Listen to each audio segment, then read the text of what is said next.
তখন আমি কিশোর। বয়স ১৩ পার হয়নি হবে ও সব কিছু না বুঝলেও হাতের কাজ ঠিকই বুঝতাম। আমার এখনও মনে আছে আমি মহাখালী নিয়ে ওভারব্রিজের নিচে থেকে প্রথম বই কিনেছিলাম। যখন ষষ্ঠ শ্রেণীতে পড়ি। ২০ টাকা দিয়ে খুব কষ্ট করে বহুবার কিনতে গিয়েও ফিরে এসেছিলাম। তারপর যখন দেখলাম ফুটপাথের দোকানে ভিড় কম তখন চুপি চুপি দোকানদারকে বলেছিলাম আমার একটা বই লাগবে। দোকানদার আমাকে ঝাড়ি দিতে পারে এই ভয়ে ছিলাম।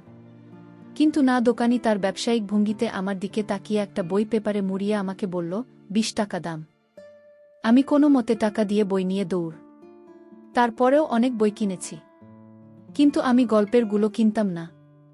ছোট স্টিকার কিনতাম প্রত্যেক কিস্তির টাকা করে। গল্পের ছবি ঝাপসা থাকায় আর বয়স কম থাকায় পড়ার প্রতি হয়তো আগ্রহ কম ছিল। তাই কিনতাম ছবির সব বই একত্র করে সামনে রেখে তারপর হাতের কাজ করতাম। মাঝে মধ্যে ব্যথা হয়ে যেত। একবার এক বড় ভাইয়ের সাথে সিনেমা হলে ও সব সিনেমা দেখতে গিয়েছিলাম। বিচিত্রা সিনেমা হলে ছবিটা আজও মনে আছে। পরে বহু খোঁজাখুঁজি করে ইউটিউব এর মাধ্যমে পেয়েছিলাম।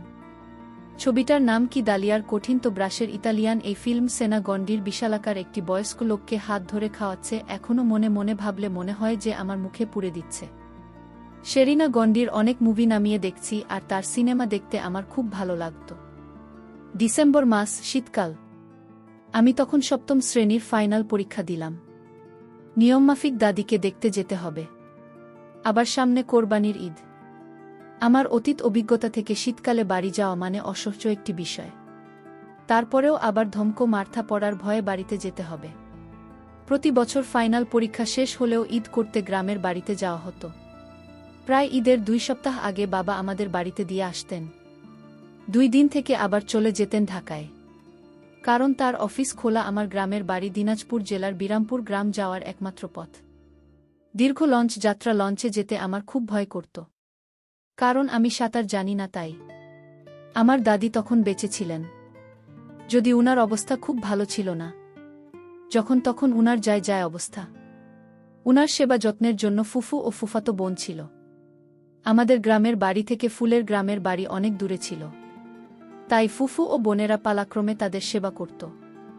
আমার ফুফাতো বোন ছিল ২ জন। তারা ২ ভাই ও ২ বোন। বড় বোনের নাম মুক্তা ও ছোট জনের নাম রিক্তা। দীর্ঘ লঞ্চ যাত্রায় কেবিনে বসে খুবই বিরক্ত লাগছিল। নদী থেকে প্রচণ্ড কনকনে বাতাস বইছিল। তাই কেবিনের বাইরে চলে এলাম যেখানে সূর্যের আলো পড়ছিল। লঞ্চের বাহিরটা বেশ ভালোই লাগছিল। রোদ একটু শরীরটা গরম করে নিচ্ছি। একটু দূরে একজন ২৫-২৬ বছর বয়সী মহিলা তার ছোট বাচ্চাকে নিয়ে নৌকা দেখাচ্ছে।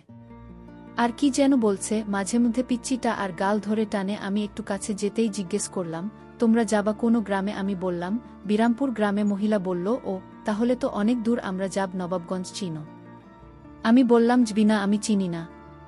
মহিলা বলল, এই তো পরের স্টেশন, প্রায় আশা করছি ৩০-৪০ মিনিট লাগবে। একটু পর আংটি টাইপ মহিলা নিচু হয়ে আবার বাবুর গাল ধরে টানাটানি করছে। এমন সময় আমি খেয়াল করলাম উপর দিয়ে দেখা যাচ্ছে। আমার তো চক্ষু যাই অবস্থা। অনেকটা দেখেও না দেখার ভান করছি। এদিক ছোটে মিলা ও কেমন যেন হয়ে যাচ্ছে। তখন আমি ছোট ছিলাম বিধায় ভেতরে কিছু পড়া শুরু করিনি। এভাবে প্রায় ৫ মিনিট কেটে গেল। একটু পর আংটি লঞ্চের বাথরুমে গেলেন। আমি যেখানে দাঁড়িয়েছিলাম বাথরুমটা তার সামনেই। লঞ্চের শেষভাগে তেলের ড্রাম এর কাছেই উনি বাথরুমে যেয়ে দরজা লাগিয়ে দিলেন। কিন্তু হাই কপাল, দরজাও এমন তারের গুণা দিয়ে পেঁচানো লোক। ফলে দরজা লাগালেও অনেকটা দেখা যেত। আমি একটু ভালো করে খেয়াল করতেই ভেসে উঠল সেই চিট আকাঙ্ক্ষার জিনিস। আর সেখান থেকে বাহির হচ্ছে অজস্র পানির ধারা। একটু পরন্ত বিকেলের রোদের আলো আমাকে এদিক দিয়ে অনেকটা উপকার করছে। বাস্তবে প্রথম দেখলাম এই কি জিনিস। এই বয়সে এখন মনে পড়ে সিটি। এমনটা দেখে আমার মনে হলো আঙ্কেল অনেক শক্তিশালী। একটু পরে নেমে পড়ল তার গন্তব্যস্থানে। নামার সময় তিনি আমার দিকে তাকিয়ে একটু হাসলেন। আমার মনে হয় তিনি ধরে ফেলেছেন। আমি তার সব দেখে ফেলেছি। তারপর প্রায় ২ ঘন্টা লঞ্চে বসে আমি তাকে কল্পনা করেছি। স্টেশনে আমার চাচাত ভাইরা হাজির ছিলেন। তারা আমাদের ব্যাগগুলো মাথায় নিয়ে গ্রামের দিকে রওনা হলেন। আমিও তাদের পিছু পিছু হাঁটা দিয়ে অবশেষে বাড়ি পৌঁছলাম। বাড়ি পুরো গমগম করছে। আমরা আসার খবর পেয়ে আমাকে এটা ওটা জিজ্ঞেস করছে। আমার তো কোনো দিকে মন নেই। কখন নিজেকে শান্ত করবই তাহলে আছি। এমন সময় আমার ফুফাতো বোন রিক্তা লেবুর শরবত নিয়ে এল। সে আমার বয়সের থেকে ৩ বছরের বড়, দিনাজপুর সরকারি মহিলা কলেজের এইচএসসির প্রথম বর্ষের ছাত্রী। তার গায়ের রং হলদে ফর্সা। এই রং আমি নিজেও পছন্দ করি। আমাকে জিজ্ঞেস করল, কেমন আছিস? আমি বললাম, ভালো। পড়ালেখা কেমন চলে? পরীক্ষা কেমন হয়েছে? পাশ করবি তো? ভালো হয়েছে। আমি বাথরুমে যাব এই বলে আমি রওনা দিলাম। কিন্তু রিক্তা পা ও দেখি আমার পিছে পিছে আসে। আমি বললাম, তুই আসছিস কেন? সে বলল, সন্ধ্যা পড়ছে, যদি আবার ভয় পাচ্ছে। বাথরুমে ঢুকে দরজা লাগাতে আসলে ভয় পেয়ে গেলাম। পুরো অন্ধকার বাথরুমটা ছিল, গাছগাছালির ভিতর ঝিঙি পোকার ডাক। তার মনে হয় যে কোনো সময় নষ্ট হয়ে যেতে পারে। ভয়ে নিজেকে আর শান্ত করা হলো না। ১ নম্বর কাজ করেই বেরিয়ে পড়লাম। এক কাজেই শব্দ হলো। তাতে মনে হলো আসমান থেকে জমিনের ঝর্ণা পড়ার শব্দ। এত শব্দ হলো যে কয়দিন ধরে জমিয়ে রেখেছিস? কাল সকাল থেকে জমিয়েছি। বসলে এত শব্দ হতো না। এখানে যে অবস্থা, বার বসা। বাবা করার ডাক দিয়ে বলল, তন্ময়, তুই কি তোর দাদির কাছে ছিলি? আমি তখন দাদির কাছে গেলাম। গুটিসুটি হয়ে সবাই ওনার কাছে বসে আছেন। আমিও বসলাম। দাদি আমার মাথায় হাত বোলালেন। উনার কাছে অনেক কিছু শুনতাম। এমনও রাত গিয়েছে যে উনার কিছু না শুনে ঘুমাতাম। আজ উনি তেমন কথা বলতে পারেন না, কোনোমতে হাত পা নাড়ান। মা বলল, আগে কত কিছু শুনতে আসছি, আর এখন কাছে আসে না। চাচা চাচির সামনে মা, বাবা, ফুফু সেখানে রয়েছে। আমার পিছনে দাঁড়িয়ে আছে 2 ফুফাত বোন। বড় ফুফাত বোন অনার্স পড়েন। দেখতে সামলা হলে কি হবে, অনেক লম্বা, আর 2টা বিশাল অধিকারিণী। আমার মাঝে মধ্যে মনে হয় এরা 2 বোন। এত বড় সাইজ হলো কিভাবে? মুক্তা আপা বলে উঠল, গ্রামে এসেছি, সবার বাসায় গেছে, যাইয়া সালাম দিয়ে আসবি না? আমি বললাম, চলেন, আমাদের গ্রামে তখনও বিদ্যুৎ যায়নি। ভয় পাব রাতেই ভেবে মুক্তা আমার সাথে চললেন। তন্ময়, পড়াশোনা করিস ঠিক মতো? আমি বললাম, জবি করি। বড় আপা আমাকে বগলতলায় ধরে নিয়ে যাচ্ছে যাতে আমি ভয় না পাই। সেই অনুভূতিটা আমার খুব ভাল লাগছিল। এমনি লঞ্চে এক কাহিনী হয়েছে। কিছুই করতে দিতে পারিনি। আমিও মাথা দূরে সরাচ্ছে না। আমি ছোট, উনি কিছু মনে করবেন না, এই ভেবে মাথা কাছাকাছি করে রেখেছি। মনে মনে অনুভব করতে লাগলাম, আর যদি একটা পারতাম। এরকম করে এ বাড়ি থেকে ও বাড়ি গিয়ে সালাম জানিয়ে আসলাম। অন্ধকার। আমার ছোট মেয়ে রাগারাগি করছে, সমস্ত রাজ্যে তার মাঝেই জমা হয়েছে। দুঃখের বিষয়, তার রাগ আমি কিছুতেই থামাতে পারছি না। জায়গার অভাবে। রাতে খাবারের পর ঘুমানোর পালা। আমাদের বাড়িতে 3টা রুম। একটিতে দাদি দখল করে আছেন। আপাতত ফুফু তার সাথে ঘুমাবেন। উনি আসতেন না। আমরা এসেছি বিদায় উনি এসেছেন। আরেকটি রুমে আব্বা, মা ও 2 ছোট ভাই ঘুমাবেন। মা আমাকে বললেন, তুই মুখ তারিক তার সাথে ঘুমায়। শীতের রাত, ভালো করে মাফলার দিয়ে কান জড়িয়ে নিবি আর লেপ মুড়ি দিয়ে ঘুমাবি। দিনের ঘরের চালের ফাঁক দিয়ে কনকনে বাতাস আসছে যে হাত পা জমে যাবে, এই জন্যেই আমি গ্রামে আসতে চাই না। রিক্তা জিজ্ঞেস করল, লুঙ্গি পারবি না? আমি বললাম, প্যান্ট পরে কি ঘুমোতে পারবি? গরম লাগবে না? না, লাগবে না। এমনি যে ঠান্ডা পড়েছে, তোর 1 নম্বর কাজ পেয়েছিস। না, রাতে ধরলে তো এই শীতের মধ্যে কে নিয়ে যাব? যা সেরে যায়, একলা যাইতে ভয় করে। তুই আয় সাথে, দাঁড়া, হারিকেন তা বাড়ানোই। সে আমার হাত ধরে হাতে হারিকেন নিয়ে গেল। কি রে তোরে না বললাম দাঁড়া, হিসেব না? প্যান্ট পরছি, বইতে সমস্যা হয়। একটু হেসে রিক্তা আমার কাছে হারিকেন রেখে প্রায় 5 গজ দূরে গিয়ে রিক্ত বসে পড়েছে। বাথরুম ঘর দূরে হওয়াতে ঘরের কাছেই ছিলাম। আমি বাঁকা চোখে দেখতে থাকলাম। আজকে আমার কি হয়েছে বুঝতে পারছি না। কপালে কি আজকে এসব জিনিস ছিল? মনে মনে ভাবতে লাগলাম, এরকম যদি প্রতিদিন হতো। তারপর সে থেকে উঠে আমাকে বলল, চল। হারিকেনটা হাতে নেই, লেপের নিচে আমরা 3 জন, আমি মাঝখানে শুয়ে আছি। আমার দুপাশে মুক্তা। অনেকটা আরাম লাগছে তাদের তাপে। আমি কল্পনা করেছি সেই আংটির কথা। অন্ধকারে ভয় কোনোভাবেই আমার ঘুম আসছে না। একবার এদিক হয়ে আর একবার ওদিক। একটু পর মাথায় একটা দুষ্টু বুদ্ধি এলো। আমার দুপাশে শুয়ে আছে 2 জন, এরা তো ঘুমিয়ে পড়েছে। আস্তে আস্তে ধরলে টের পাবে না, কিন্তু ধরব কাকে? মুক্তা আপাকে ধরলে মায়ের খাওয়া লাগতে পারে। আর রিক্তাকে তো আমি তুই তুই করে ডাকি, সুতরাং ওকে ধরা ভালো। মনে মনে বেশ ভয় হচ্ছিল, যদি টের পাই তাহলে কি হবে। তবুও মনের সাহস নিয়ে ধরলাম। প্রথমে ভেবেছিলাম রিক্তা ঘুমে। কিন্তু একটু পর বুঝতে পারলাম আসলে সে ঘুমে ছিল না, ঘুমের ভান করেছিল। রিক্তার সম্মতি পেয়ে আমারও অনেক আনন্দ হয়েছিল, কিন্তু অনেক ভয় হচ্ছিল মুক্তা আপা যদি বুঝতে পারে তাহলে আমাদের সমস্যা হবে। মুক্তা আমাকে সব কিছু বলে দিতে পারে। আসলে সুখের মুহূর্ত বেশিক্ষণ থাকে না, এক সময় কখন ঘুমিয়ে পড়েছি টের পাইনি। চোখ মেলে দেখি সকাল হয়ে গেছে। প্রচণ্ড শীতে ঘুম থেকে উঠতে ইচ্ছে করছে না। এদিকে রাতে অনেক পরিশ্রম করেছি। কিভাবে রিক্তার দিকে তাকাবি, লজ্জাতেই মরে যাচ্ছি।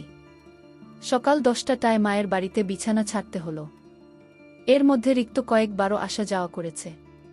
আমি দেখেও না দেখার ভান করেছি। ঘুম থেকে উঠে দাঁত ব্রাশ করে খেতে বসেছি, রিক্তা খাবার বেড়ে দিচ্ছে। আমার পাশের বাসার ভাবি ও এসেছেন, উনি মা ও ফুফুর সাথে কথা বলছেন। উনার শামীম আসিয়া গেছে 2008 সালে, এখনও দেশে ফেরেনি। যাওয়ার সময় আমাদের বাসা হয়ে গিয়েছিলেন। আমরা থাকি মহাখালীতে, এয়ারপোর্ট মহাখালীতে থেকে কাছে, তাই উনি আমাদের বাসায় উঠেছিলেন। উনি একবার আমার দিকে তাকায় আর একবার মার সাথে কথা বলেছেন, তন্ময় দেখি বড় হয়ে গেছ, স্বাস্থ্য হয় না কেন, কিছু খাও না নাকি? জি খাই তো, কিন্তু স্বাস্থ্য তো হচ্ছে না। ঠিকমতো খাওয়া দাওয়া করলে শরীর এমন হবে কেন? বেশি করে খেতে হবে পরে। কিন্তু বাবা না, আমি কিছু না বলে চুপচাপ খাচ্ছি। রিক্তা আসতে বলে উঠল যে জিনিস আছে 2-3টা লাগবে। এবার আমি খানিকটা লজ্জিত হলাম। মাথা নিচু করে কোনো মতে খাওয়া শেষ করে উঠে বাইরে চলে গেলাম। কুয়াশা এখনও কাটেনি। বাবাকে দেখলাম কোথা থেকে খেজুরের রসের কলসি নিয়ে এলেন। শীতকালে খেজুরের রস যে খেয়েছে সে জানে কতটা সুস্বাদু। তবে এতটাই ঠান্ডা থাকে যে এক চুমুকে শেষ করা যায় না। আমি 2 গ্লাস খেলাম, খেয়ে চাচার সাথে বাজারে চলে গেলাম। বিরামপুর লঞ্চ ঘাটের সাথেই বাজার, বিশাল সাইজের মাছ। উনি গুটিকায় কিনলেন। বেড়িবাঁধের উপরে বাজার বসছে।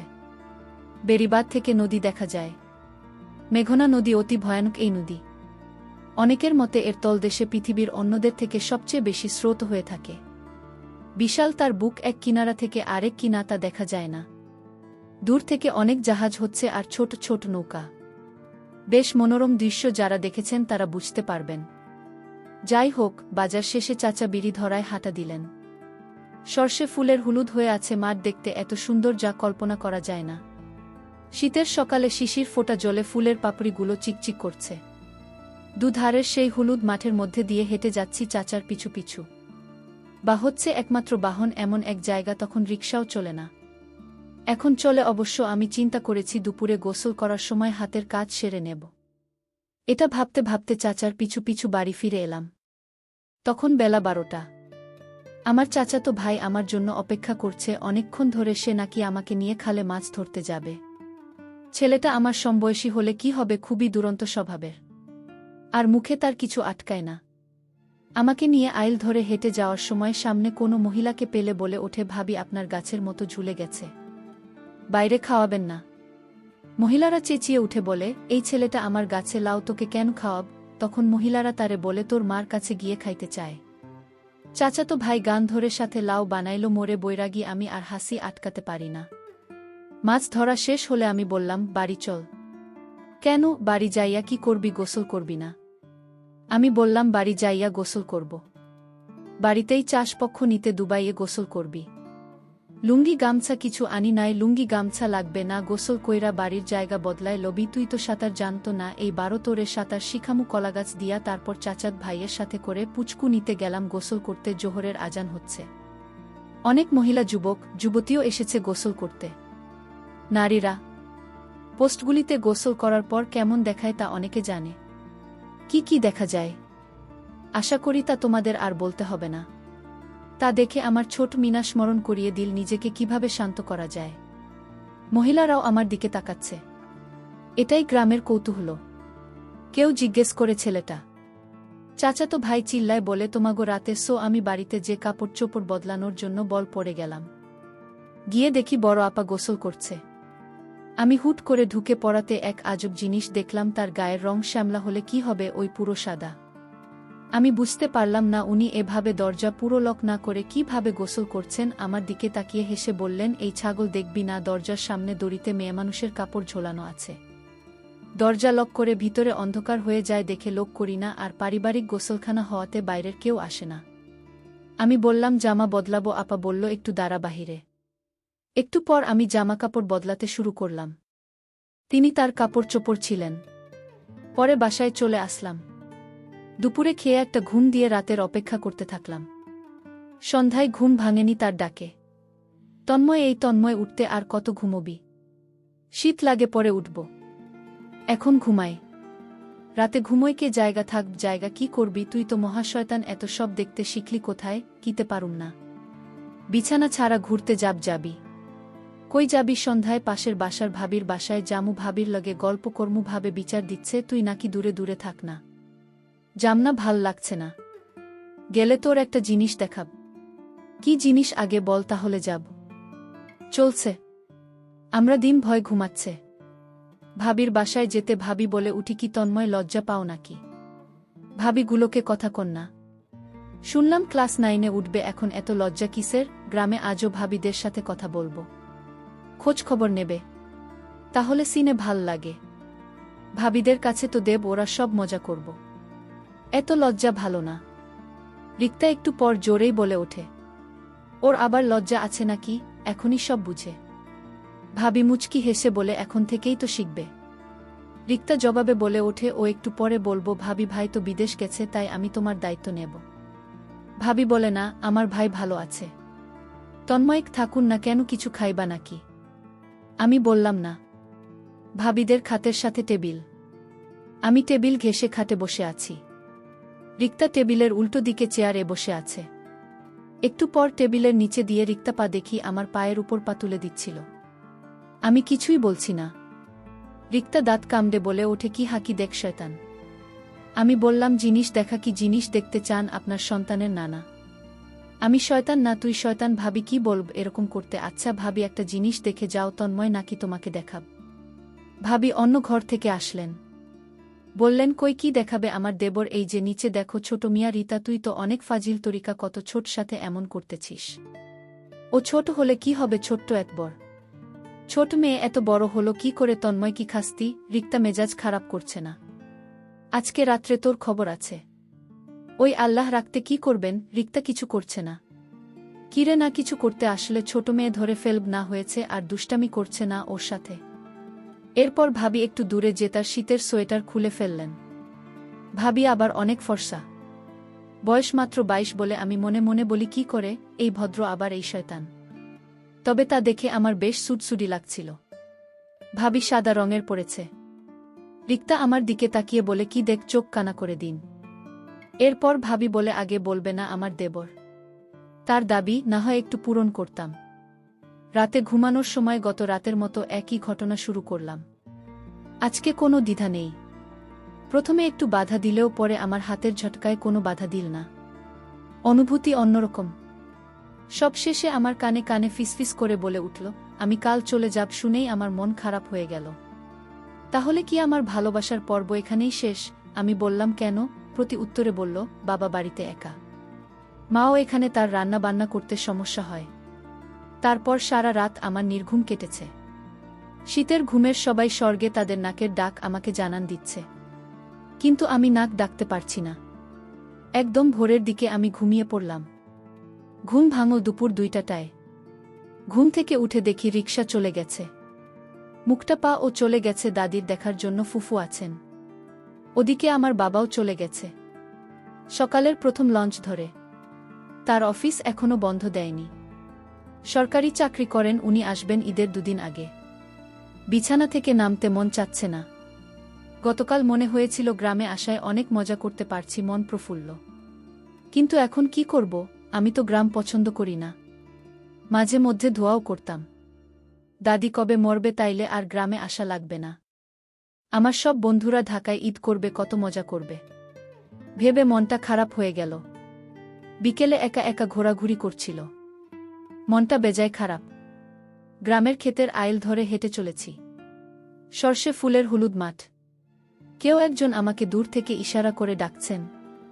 একটু সামনে এগোতেই বুঝলাম আমার জেঠাত ভাই। তিনি আমার থেকে বয়সে 10 বছরের বড়। শ্রদ্ধা বিয়ে করেছেন। বিয়ের 4 মাসের মাথায় ওনার গর্ভবতী। তাই তার মুখে সবসময় হাসির ঝলক লেগেই থাকে। এমনিতেই একটু সহজ সরল টাইপের। কারো সাথে ঝগড়া করে না বলে গ্রামের সবাই উনাকে অনেক ভালোবাসেন। আর উনি আমাদের বংশের, আমার অন্য সব ভাইদের থেকেও বড়। আমি ওনাকে সম্মান করি। আমাকে উনি বললেন, একা একা হাঁটতে আছিস যে? ফজলুর এ নিয়ে ঘুরতে পারছ না? রাস্তা হারালে চিন্তিত। সন্ধ্যা হইয়া আস্তে আস্তে চল বাড়ি যাই। আমি বললাম, আমি পরে যাব, বাড়িতে কেউ নাই। আমার সমবয়সী চাচাত ভাই ফজলুকে সহজে পাওয়া যায় না। সে কোথায় কোথায় গায়েব থাকে বলা যায় না। অতি দুষ্ট ছেলে, মানুষের হাতে মারও খায়। আমি দাঁড়িয়ে আছি। ঠান্ডা ক্রমেই বেড়ে চলেছে। গায়ে সোয়েটার পরেছি, তারপরেও কাজে দিচ্ছে না। আমি আনমনে হাঁটতে হাঁটতে লঞ্চ ঘাটে চলে গেলাম। ঘাটে অনেক দোকান। চায়ের দোকানে গ্রামের মুরব্বীরা কথা বলছেন। কেউ কেউ আমার দিকে তাকিয়ে থাকেন এক দৃষ্টিতে। আমি গ্রামে আসার পর থেকেই জিনিসটা খেয়াল করে আসছি। কোনো জায়গা দিয়ে গেলে সবাই কেমন জানি উৎসুক চোখে তাকিয়ে থাকে। পরিপাটি জামাকাপড় পরিধান করাতে হয়তো তাদের এই কৌতূহল। গ্রামের বৃদ্ধরা সাধারণত লুঙ্গি আর চাদর রাখেন, গায়ে শীত হোক আর গরম।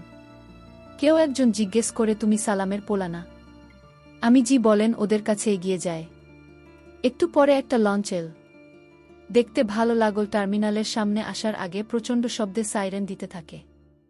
ধাক্কা খাওয়ার আগে লাঞ্চটা একটু বেঁকে, তারপর ধাক্কা খায়, আর সাথে নিয়ে আসে প্রচণ্ড ঢেউ। আমি আরেকটু সামনে যে পানিতে নেমে পড়লাম। কনকনে পানি। খানিক পরেই আবার উঠে গেলাম। অনেকক্ষণ দাঁড়িয়ে আমার অতীতে ঘটে যাওয়া কিছু রোমাঞ্চকর ঘটনাবলী মনে করতে থাকলাম। আজকে রাতে এরকম হবে না।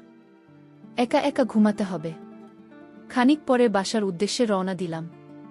বন্ধুরা, তোমাদের একটা কথা বলতে চাই। আমি তোমাদের সর্বদা হাসি খুশি রাখার জন্য খুব কষ্ট করে ভিডিও বানাই। তাই তোমাদের কাছে অনুরোধ থাকবে, অবশ্যই ভিডিওটি দেখে একটি লাইক করবেন এবং আমাদের চ্যানেলটি সাবস্ক্রাইব করে পাশে থাকবেন।